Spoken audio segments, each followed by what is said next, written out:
Assalamualaikum warahmatullahi wabarakatuh. Sebelumnya perkenalkan, nama saya Alis Berliana Putri.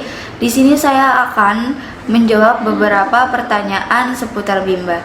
Semoga lebih bisa dipahami. Pada bagian yang pertama, yaitu membahas mengenai job description motivator pada kegiatan insidentil. Pertanyaan yang pertama, apa yang harus dilakukan motivator apabila ada murid yang tidak mau masuk kelas? Jawabannya yaitu berusaha membujuknya, memberikan beberapa hal yang menarik agar anak mau memiliki minat belajar. Kemudian pada pertanyaan kedua, apa yang harus dilakukan motivator apabila ada murid yang menangis? Jawabannya yaitu membawa mainan kesayangannya, jangan memaksa, beri penghargaan yang jelas, dan segera pergi jika suasana tidak kondusif. Pada pertanyaan yang ketiga, apa yang harus dilakukan motivator apabila ada murid yang mengganggu murid lain? Jawabannya yaitu fokus pada perilaku positif anak, belajar mendengar anak, beri hukuman yang positif, serta beri peringatan secara nonverbal saja. Pertanyaan keempat, apa yang harus dilakukan motivator apabila ada murid yang melamun? Jawabannya, pendekatan individu, belajar mendengar anak, beri semangat pada anak, serta meyakinkan bahwa anak tersebut bisa dan mampu. Pada nomor kelima, pertanyaannya yaitu, apa saja tugas yang harus dilakukan motivator secara periodik setiap minggunya?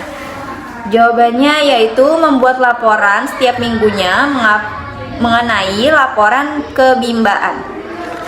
Pada pertanyaan keenam, apa saja tugas rutin yang harus selalu dilakukan oleh motivator setiap harinya?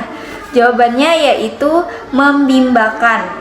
Pada pertanyaan ketujuh, bagaimana cara agar motivator mengetahui karakter dan kesukaan anak?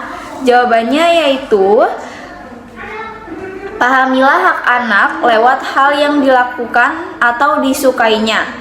Kita juga bisa berpartisipasi dalam kegiatan anak.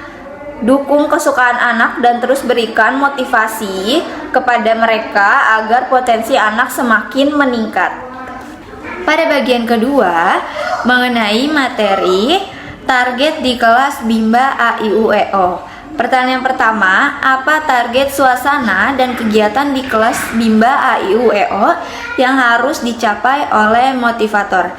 Jawabannya yaitu pertama, anak mau melakukan suatu kegiatan atas keinginan sendiri tanpa disuruh atau dipaksa. Yang kedua, anak melakukan suatu kegiatan dengan tekun, teliti, disiplin yang tinggi. Yang ketiga, melakukan suatu kegiatan sesuai dengan keinginannya di mana saja, kapan saja, dan atas inisiatif sendiri. Pada pertanyaan yang kedua, yaitu bagaimana cara motivator mencapai target atau tugas di kelas Bimba A-I-U-E-O?